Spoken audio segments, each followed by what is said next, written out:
오늘은 저희가 함께 읽은 본문 말씀을 중심해서 성과 결혼에 대한 하나님의 의도라는 제목으로 오늘은 이제 신명기 이제 22장 말씀을 중심해서 좀 이렇게 말씀을 통해서 은혜를 받는 시간을 가지려고 합니다. 우리가 짧은 시간에 모든 내용을 다룰 수 없기 때문에 그 핵심 내용들을 좀 그래도 요약을 하고, 사실 이런 내용들은 우리 좀 연세 드신 분들도 듣기를 원하지만 사실 젊은 친구들이 또 이런 말씀을 좀 들었으면 좋겠다라는 생각이 드는데, 기회가 되면 또 다른 걸 통해서 이렇게 교육을 할 수밖에 없겠지만, 오늘 하나님께서 우리를 창조하시고 하나님의 생각이나 하나님의 마음을 숨기지 아니하시고 이렇게 말씀을 통해서 분명하게 드러내셨던 것을 보게 됩니다. 그래서 하나님께서 사람을 창조하실 때는 다른 피조물과 구별되게 하나님의 형상을 따라 창조하셨다.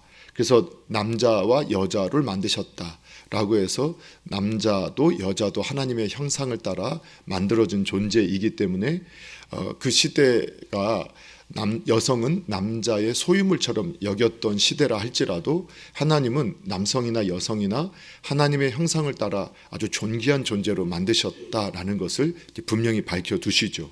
그러면서 모든 관계가 이 부부 관계처럼 하나님의 형상을 따라 만들어진 존재이기 때문에 서로 존중이 여기는 것으로 이제 항상 서로를 대해야 된다라고 이렇게 이제 우리에게 모든 관계의 기초를 부부 관계를 통해서 우리에게 보여준 것을 보게 됩니다. 그래서 그럼에도 불구하고 또 남자와 여자라는 다른 성으로 또 다른 존재로 창조하셨다라는 것도 또한 언급하신 것을 볼 수 있게 되죠. 그리고 결혼이라는 과정을 통해서 서로 하나가 되게 하시면서 그 가운데서 모든 관계, 또 부부관계, 이 부부관계를 통해서 모든 관계는 서로에 대한 존중, 그리고 대화 또는 인내함과 인정하는 것들이 필요하다라는 것들을 배우게 됩니다. 그런데 우리가 함께 이제 생활을 하다 보면 같은 뱃속에 나온 자녀들도 다 다르고 같은 형제들도 다 다른 것을 우리가 분명하게 보게 되죠. 그 다른 것은 잘못된 것은 아니에요. 틀린 것은 아니란 말이죠.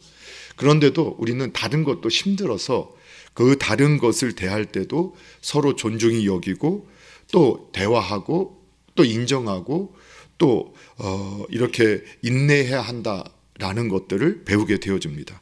그런데 우리가 보면 우리 기질 또는 성격, 삶의 방식만 다른 게 아니라 성도 굉장한 차이점, 다른 점이 있다라는 것을 우리에게 성경이 말씀해 주고 있습니다. 그래서 이제 결혼을 앞둔 이런 청년들에게 이런 교육을 할 때마다 남녀의 차이점, 다른 점, 하나님께서 어떻게 다르게 만드셨는가? 근데 우리가 얼마나 죄인이 되어졌는지 나와 다른 점을 보게 되면 그것이 분노로 그리고 틀렸다고 정죄하고 비난하는 우리 자신의 모습을 볼 수 있게 되어집니다. 그러면서 이제 그 가운데 다른 것 중에 하나가 뭐냐? 바로 성이라는 것이에요. 그런데 오늘날 우리가 보면 교회 안에서나 이 세상에서도 특별히 우리나라에서 성과 결혼에 대한 바른 교육이 부족하다라는 것을 계속 우리가 발견하게 되어집니다. 성에 대해서 우리가 대화를 이렇게 하려고 하면 성에 대해서는 사실 이렇게 편하게 대화하기가 어렵다라는 것이 현실입니다. 왜 그럴까요? 다양한 이유가 있겠지만 성은 어쨌든 은밀한 것입니다. 공개적으로 이렇게 말하는 것을 말할 수 있는 그러한 쉬운 주제는 아니라는 것도 분명하기 때문입니다. 또 한 가지는 이 성이 또 은밀할 뿐만 아니라 성은 제한적이기 때문입니다. 제한적이기 때문에. 이제 그 의미는 또 뒤에서 좀 살펴볼 거예요. 더군다나 그런데 오늘날 성을 또 이야기하는 쪽에서는 이 세속적인 성교육과 특별히 하나님이 없는 성교육, 인본주의적인 사상에 기초한 이 성교육은 오히려 하나님이 창조하신 성과 결혼이라는 제도를 왜곡하게 만들므로 오히려 하나님이 만드신 이 창조 세계가 아름답게 선하게 작동하지 못하도록 추하고 악하고 더럽게 타락하게 만드는 그런 결과를 보게 되어집니다. 특히 이 성은 하나님께서 창세기 1장에서 남성과 여성 그리고 결혼이라는 주제를 통해서 부부가 하나됨으로 부부에게 허락하신 것을 말씀하고 있는데, 인본주의적인 사상에 기초한 성교육은 이러한 모든 것들을 깨트리면서 하나님이 아름답고 선하고 복되게 주셨던 성이 추하고 타락하고 더럽게 되어지게 만들었던 것을 보게 되어집니다. 그러면서 인간은 점점 더 하나님께 멀어지고 인간성도 타락하게 되어지는 그러한 결과를 보게 되어집니다. 더군다나 오늘날 이 시대를 보게 되면 결혼에 관한 가치관도 점점점 가볍게 여겨지고 있습니다. 이미 서구 유럽 기독교 국가에서 인간의 자유를 성경 안에서의, 하나님 안에서의 자유가 아니라 그냥 인간이 내가 원하는 대로 하는 자유로 점점 인본주의적인 자유로 나아가면서 여러분, 가정이 오히려 해체되고 결혼식을 하지 않고 동거만 해도 결혼과 똑같은 효력을 발휘하는 그러한 국가들이 점점 늘어나고 있고, 우리나라도 점점 그러한 모습으로 그걸 받아들이려고 하는 태도들이 아주 강화되어져 있는 것을 저희들이 볼 수 있게 되어지죠. 이러한 결혼을 가볍게 여기고 또 성을 문란하게 하는 이 가치관의 확산. 그래서 여러분, 영화나 드라마에 보면 부부가 아니에요. 그냥 데이트하면 잠자리 하는 거를 당연한 하나의 과정처럼 묘사되는 것들이 너무 자연스럽게 등장해요. 그렇다고 약혼을 했다, 최소한 이제 우리가 좀 양보해서 약혼을 했다, 이것도 아니거든요. 근데 데이트하고 교제하면 잠자리를 하는 거를 아주 아름답게 포장해서 묘사하고 있어요. 이러한 것들을 우리는 당연하게 어쩌면 받아들이고 있다면 우리도 그만큼 오염됐다라고 할 수 있어요. 이거는 철저한 사단의 전략이고 하나님이 정하신 기준을 무너뜨리려고 하는 시도라고 우리는 이해할 수밖에 없다라는 거예요. 자, 그래서 오늘은 이제 함께 읽으셨던 본문 말씀을 우리가 다 함께 읽으셨잖아요. 그래서 오늘 신명기 22장 13절에서 30절까지 나오는 말씀을 중심해서 우리가 이미 말씀을 읽었기 때문에 그 말씀을 다시 읽지는 않고 적용하면서, 그러면 이 하나님께서 이 결혼과 성에 대해서 어떠한 의도를 가지고 있는가에 대해서 우리 간략하게 또 자세하게 설명하면 너무나 많은 내용이 깊이 들어갈 수 있는 시간적 여유가 없기 때문에 오늘 본문 중심에서 간략하게 함께 기준을 한번 하나님 정하신 그 말씀을 통해서 기준을 함께 살펴보고 저와 우리의 자녀들에게, 우리의 후손들에게 이러한 가치관이 전수되어질 수 있게 되어졌으면 좋겠습니다. 자, 그러면 오늘 우리가 함께 22장 13절에서 21절까지 보게 되면 이 결혼하고 나서 이 첫날 부부가 결혼을 하고 첫날 밤을 치르고 난 후에 그 여자가 처녀였던 증거가 나오지 않았다. 아마 이것은 우리 이제 그 정도 기준 이러한 내용은 잘 아시는 거지만 여성의 처녀막이 파열되면서 피가 나오게 되는, 그래서 우리 옛날 사극 같은 거 보면은 첫 초야를 치를 때 첫날 밤을 보낼 때 하얀 것들을 깔아놔서 그걸 가지고 증거로 삼았던, 근데 이제 문명이 발달하고 문화가 발달하면서 여성의 사회 활동이 더 극력한 활동들이 늘어나고 여러 운동이나 이걸 극심하게 하면 그런 것들이 파손될 수 있다라는 것들을 우리가 알고 있지만, 또 그렇게 또 그것을 기준으로 해서 과거에, 그리고 성경도 그것이 증거로 나타나기 때문에 그러한 문화 가운데서 이두인들도 결혼하는 첫날 밤에는 이러한 증거가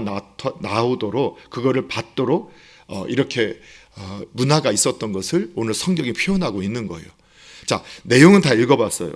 자, 성은 그래서 이걸 통해서 이 신부의 정절을 의심하는 남편에 대한 규정으로서, 남편이 만약에 아내가 마음에 안 들어서 그 당시에는 부모님끼리 약혼을 하고 결혼까지 하게 되니까 신부를 만나보지 못하고 첫날 밤에 처음 아내를 만나게 되고 남편을 만나게 됐던 문화가 있었죠.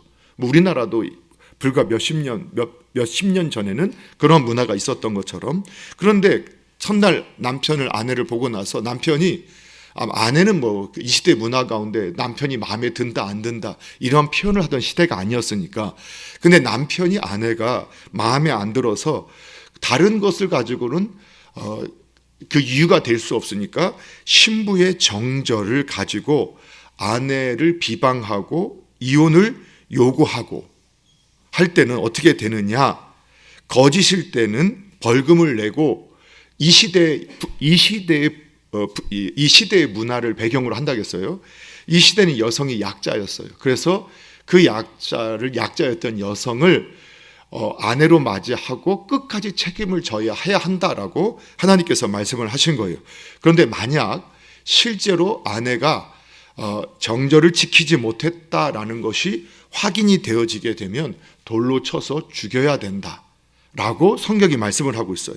그래서 이것은 그러면 여성만 정절을 지켜야 되느냐? 그렇지 않다는 거예요. 이 전제는 정절을 말하기 위해서 남자도 그 정절을 지키는 것이 당연해져야 되는 거예요. 그렇겠죠? 근데 이 시대에는 다른 두 아내를 얻을 수 있었던 하나님의 허용이 있었기 때문에 결혼을 한 사람이었다라면 그럴 수 있었겠죠. 그러나 오늘날 적용으로 본다면 아내에게 정절을 요구하기 위해서는 남자도 정절을 지켰던 것을 전제로 해야 된다는 거예요. 그리고 정절을 지키지 않았다, 순결을 지키지 않았다라고 했을 때, 결혼 전에 순결을 지키지 않았다고 했을 때 어떻게 하라겠죠? 네, 안 듣고 계시나요? 돌로 쳐서 죽이라겠단 말이에요. 그러니까 정절의 문제는 가벼운 문제가 아니라 그 생명처럼 지켜야 할 문제로 성경은 다루고 있었다는 거예요. 뿐만 아니라 이 결혼 전 순결을 중요하는 것은 이 성이 결혼을 위해서 준비해야 되는 것처럼 성경은 말하는 거예요. 성경에서 성은 결혼을 위해서 준비해야 되는 거예요. 결혼을 위해서. 이 경솔한 이 성적 행위 같은, 그래서 혼전 순결을 유지하지 못하는 것이나 혼전 정절을 지키지 못했던 남성이든 여성이든 간에 그것에 대해서 성경은 아주 심각한 잘못으로 보고 있다는 거예요. 하나님은 이것은 결혼을 전제로 하고 있다는 걸 보여주고 있고, 그렇다면 이 성은 누구에만 허락하는 거냐? 부부 관계에게만 허락한 것이다라는 것을 분명히 말씀해 주는 거예요. 그래서 성경에 보게 되면 하나님이 허용하는 게 있어요. 허용하는 게. 허용이 있다 하더라도 우리는 오늘날 관점에서 볼 때 부부 관계를 떠난 모든 성행위에 대해서는 어떠한 말로 포장을 해도 그것은 악한 것이고 타락한 것이고 더러운 것이에요. 그렇게 우리는 이해할 수 있어야 돼요. 물론 여기 계신 분은 다 그렇게 생각하실 거예요. 그런데 점점 시대가 악해져 가면서 이렇게 말하는 것 자체가 어떻게 되느냐? 역시 꼰대. 시대를 그러면 못 사겨. 그러면 못 살아. 그 누가 맞는 거죠? 본인들이 그렇게 정한 거예요. 그렇지 않아요. 그래서 성은 결혼과 연관이 되어 있고, 결국은 이 의미를 통해서 하나님은 이 성은 하나님께서 짝지어 주신 부부에게 주신 선물이다. 그래서 성은 아름다운 거예요. 부부에게 있어서. 그리고 선한 것이에요. 복된 것이에요. 즐거운 것이에요. 왜냐하면 성을 하나님 그렇게 창조하셨으니까. 보시기에 좋게 만드셔서 토부하게, 온전하게, 완전하게, 선하게, 아름답게, 복되게 하나님께서 만드셨어요. 누구의 관계에서? 부부 관계에서. 그 드라마 같은 데 보면 이렇게 나오죠. 결혼하는데 부부 관계는 나빠졌어요. 근데 운명적인 사람을 만났어. 그런 게 이제 마귀가 속이는 거예요. 저러면 어쩔 수 없는 거 아니냐. 인간에게는 하나님 자유의지를 주셨고 스스로 결정할 수 있는 선택권도 주셨어요. 네, 설사 그런다 할지라도 우리는 어떻게 고백해야 되냐면 지금 내 옆에 있는 분이 하나님께서 짝지어준 사람이라고 믿어야 돼요. 그래서 제가 결혼식 때마다 지금의 옆에 있는 배우자는 모든 남자, 모든 여자를 포기하고 얻은 존재다. 그렇죠? 결혼 시작할 때 가르치면 다들 아멘 아멘 해요. 그때는 맞다고 다 해요. 근데 그 마음은 언제까지 유지해야 돼요? 예, 하여튼 한 사람 떠날 때까지. 떠나고 나서 또 결혼하는 거는 하나님 허락하시잖아요. 또 이혼을 하나님도 허락하세요. 배우자의 외도나 또 잔혹한 어떤 폭력이나 이런 부분에서 하나님은 같이 살면서 죽기보다 네가 이혼하는 것을 왜 그래서 결혼이 신성하지만 인간이 악하니까 약자를 보호하기 위해서 하나님은 이혼도 하나님 허락하세요. 그 이혼 자체가 나쁜 게 아니에요. 이해가 되시죠? 그러나 그냥 서로가 하나님께 짝지어주고 노력하지 않고 성격 탓하면서 노력하지 않고 너무나 쉽게 이혼하는 문화는 잘못됐다라고 생각을 해야겠죠. 그래서 우리가 사별하고 또는 이혼을 하고 새로운 사람을 만나서 결혼을 하게 되면 새로운 성을 가질 수 있겠지만 결혼 전에는 우리가 결혼하기 전에 데이트는 결혼이 아니에요. 약혼도 결혼이 아니에요. 결혼을 하게 됐을 때. 그런데 오늘 이 성경에 이걸 적용해 본다면 그러면 어디까지는 그러면 허용할 수 있겠느냐? 만약 양가한다면 약혼한 사이. 양가가 결혼을 허락하고 약혼한 사이까지. 그러나 이것도 인간적이에요, 사실은. 마지막까지 결혼하는 그날까지 순결해야 한다라고 성경은 말씀하고 있는 거예요. 두 번째는 22절, 27절에 오늘날로 말하면 간음과 강간에 대한 규정이 나오죠. 그래서 결혼한 사람의 간음, 한쪽이 결혼한 사람이에요. 그런데 그 사람과 합의해서 성관계를 맺었든 아니면 간음을 했든 둘 다 죽여야 돼요. 이렇게 말하고 있는 거예요. 그러니까 여러분 교회 안에서 가끔 제가 이제 그러나 예전처럼 우리 지금 돌로 쳐 죽이면 다 죽을 수도 있으니까 다는 안 죽겠죠. 여기는 살아 있겠죠. 교회 안에는 살아있는 사람이 있겠지만 밖에 가서 다 죽게 되니까 다 아니겠죠. 그래서 요즘에는 점점 더군다나 잘 보세요. 왜 자꾸 제가 기독교 사회에서가 오히려 기독교 사회 문화가 있었던 유럽에서 인본주의적 사랑, 인본주의적 자유를 가져요. 하나님 안에서의 자유, 하나님 안에서의 사랑이에요. 성경이 말하는 자유와 성경이 말하는 사랑은 하나님 안에서의 자유고 하나님 안에서의 사랑이에요. 그런데 자꾸 하나님을 빼고 기독교 사회가 인간의 자유, 절대적인 자유라고 인간의 사양은 내가 원하는 대로 할 수 있어야 진짜 사랑이다라고 하면서 하나님 빼고 절대 자유를 이야기하는 거예요. 그게 인본주의예요. 그런데 이 인간을 존중히 여기고 상대방의 판단을 존중히 여겨야 되는 기독교 문화관에 있었던 서구 사회가 이 마귀에게 속아서 그걸 인정해 주기 시작했다라는 거예요. 그래서 여러분 이미 이 포괄적 차별금지법과 같은 것이 통과했던 서구 유럽에서 이미 이게 20년, 30년부터 어떤 일이 벌어졌어요. 결혼하고 내 배우자가 바람을 폈는데 바람을 핀 배우자한테 뭐라고 하면 누가 처벌을 받느냐? 바람 핀 사람이 처벌받겠어요? 뭐라고 한 사람이 처벌받겠어요? 예, 물어보는 거 보니까 뻔하죠. 그럼 지금 저희들이 보기에 그게 말이 되겠어요? 안 되겠어요? 그런데 우리나라도 지금 간통죄가 폐지됐잖아요. 같은 선상이거든요. 도덕적으로는 비난하지만 지금 그 정서가 우리가 법률로 이렇게 말하는 거예요.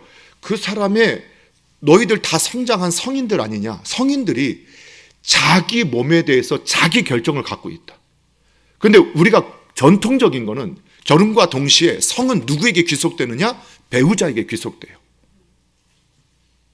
배우자에게. 그래서 성경에서는 이거 고린도전서에 보면 부부 관계에서 남편이 관계를 요구하면 아내는 거절하지 말고, 아내가 요구하면 남편은 거절하지 말아라.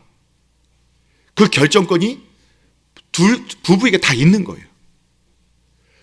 그리고 귀속되어 있기 때문에 요구하는 쪽의 요구를 거절할 명분이, 특별한 명분이 있을 때 그걸 충분히 설득하지 않고 일방적으로 거절할 수 없도록 하나님께서 크리스천 성도, 오늘날 하나님의 자녀들에게 그렇게 말씀하셨던 거예요. 이해가 되시나요? 그런데 점점 하나님의 정하신 법보다, 아니, 내 몸은 내 마음대로 하는 거야. 배우자도 내 몸에 대해서는 어떠한 결정도 할 수 없어. 그게 나에게 부여된 절대적인 인권이야. 근데 그 말이 먹힌다는 거예요. 아직 안 먹히는 사회에 사는 걸 감사하셔야 돼요.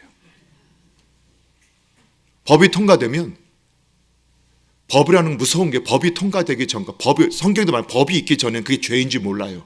근데 법이 통과되면 내가 그렇게 생각하지 하든 안 하지 않든 그때부터 이 사회의 죄인이 돼요. 그걸 말하는 거예요. 그래서 기혼자와의 간음은, 먼저 기혼자의 간음은 둘 다 어떻게 하라고요? 사형이에요.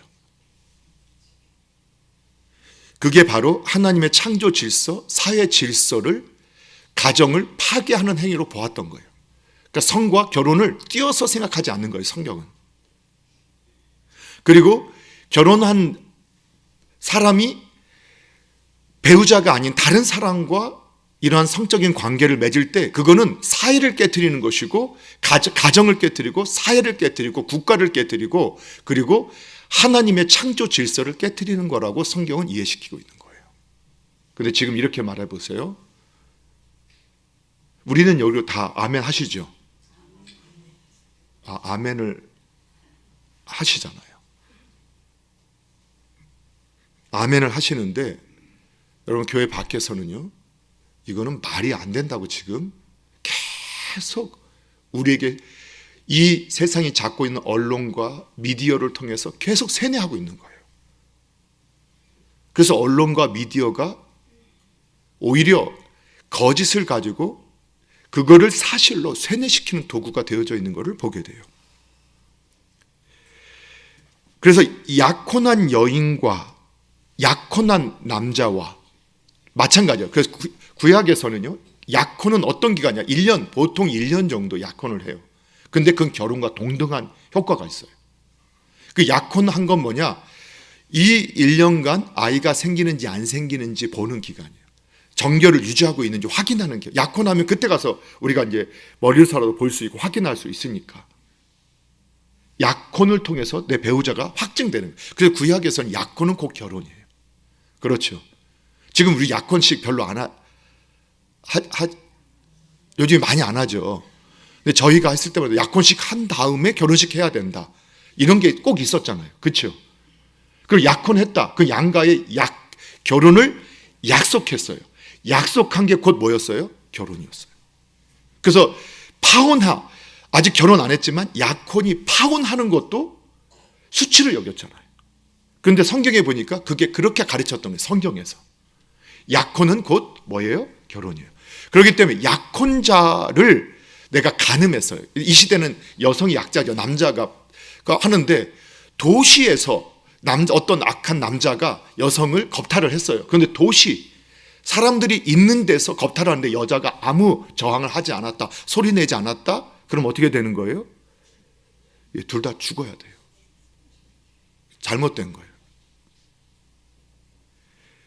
그런데 들판에서 쉼이 없는데 남자가 강제로 이런 일을 했다라고 하면 어떻게 하는 거예요?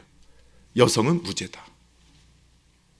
그러나 남자는 처벌을 받아야 돼. 자, 또 한 가지는 28절과 29절에 보게 되면 남자가 처녀를 강제로 범했을 경우 그때는 어떻게 되냐? 약혼도 안 한 처녀예요. 그러면 은 50세겔을 지불하고 결혼을 해야 돼요. 그리고 이혼할 수 없어요. 책임져야 돼요. 다시 성과 결혼을 어떻게 한다고요? 일치시키고 있죠. 이러한 것들은 의도는 뭐냐? 약자의 보호예요. 당시에는 홀로 된 여인 그리고 고아들, 부모를 잃어버린 고아들은 그 성경에 보면 과부와 고아 이게 보면 지금 요즘에는요 혼자 된 분이 더 떵떵거리고 사는 분도 많아요. 이 시대는 그래요. 그래서 지금처럼 해석하면 안 돼요. 여기서 말하는 고아와 과부 그런 말을 들으면서 나 기분 언짢다. 그게 아니라 고아와 과부라는 의미는 뭐냐? 사회적 약자를 의미한다고 우리가 성경 해석해야 돼요. 이 시대에는 여성이 약자였어요. 분명한 거예요. 이 성경이 기록한 시대에는 여성이 약자였어요. 그리고 여성이 이렇게 어떠한 이유로 만약에 쫓겨나가 되면 그 소문으로 인해서 그 마을에 살 수 없었고 명예살인이라고 요즘 이슬람들이 자신의 누이나 그 자신의 딸을 죽이잖아요. 명예를 아주 더럽혔다고, 집안 명예를 더럽혔다고. 그걸 또 영광스럽게, 이게 이제 구약의 성경이 이걸 잘못 해석한 거라고 할 수 있겠죠. 그런 일들이 있다는 거예요. 자, 그 다음에 또 한 가지는 30절에 보게 되면 이거는 이제 오늘날에 있을 수 없는 일이지만 구약 시대에 처와 첩들을 두는 것들을 하나님께서 허락하셨을 때 거의 뭐 자식과 처가 나이가 같은 사례들이 뭐 지금도 뭐 그런 이슬람 국가에 그렇다고 하잖아요. 뭐 20살, 30살 차이 나면 부모하고 똑같은 사람하고 결혼하는 거니까 그런 거 이해하시면 돼요. 그때 아버지 아내라는 것은 바로 그 처와 첩을 그 다른 첩을 의미하는데 그런 결혼하고 나서 내가 그 아버지가 취했던 첩이를 아내로 맞이하는 것은 해서는 안 될 일이라는 것을 분명히 하고 있어요. 자, 이런 것들이 하나님께서 아버지와 관계를 맺었던 그 관계를 깨트리는 것이 창조의 질서를 깨트리는 것으로 이해하고 이거를 성경이 뭐라고 했느냐? 가증한 것이라고 이해했어요. 뭐 이 부분에 대해서는 우리가 따로 설명하지 않아도 다 이해하실 거라고 생각이 들어요. 자, 그러면 한번 정리를 해볼게요. 오늘 본문을 통해서 하나님께서 계속해서 말씀하시는 성과 결혼의 올바른 가치관은 무엇이냐? 먼저 성은 하나님이 주신 거룩한 것이라는 전제를 하고 있어요. 그래서 성은 함부로 사용하면 안 돼요. 하나님의 뜻 안에서 사용해야 돼요. 하나님이 창조하신 거룩한 것이에요. 그리고 하나님께서 어떻게 주신 것이냐? 아주 선하게 아름답게 창조하셔서 우리에게 주신 거라는 거예요. 그러니까 자연 만물이 토부한 것처럼 성도 토부해요. 그 성을 정당한 성을 토부하지 않도록 말하는 것도 잘못된 거예요. 건강한 성은, 부부간의 성은 토부해요. 보기에 좋고 선하고 그 다음에 온전하고 완전하고 복된 것이라고 우리가 말할 수 있어야 돼요. 그래서 성은 하나님 주신 거룩한 것이고 아주 토부한 것이라는 그 생각을, 그 믿음을 우리가 가지고 있어야 돼요. 그러나 이 성은 하나님께서 결혼 관계를 통해서 누리도록 하셨다라는 것을 또한 우리가 확신해야 돼요. 결혼이 없는 성은 다른 어떠한 말을 통해서 하더라도 성경은 가증한 것이라고 말한다라는 것을 우리가 알아야 돼요. 그래서 어떠한 가벼운 성관계도 있을 수 없어요. 있을 수 없어요. 그래서 결혼을 통해서 이 성은 되어지고 거룩한 자녀를 이제 여기는 있지만 거룩한 가정은 거룩한 자녀 그리고 거룩한 사회를 만들기 위한 하나님의 의도가 담겨져 있다라는 것을 보여주고 있어요.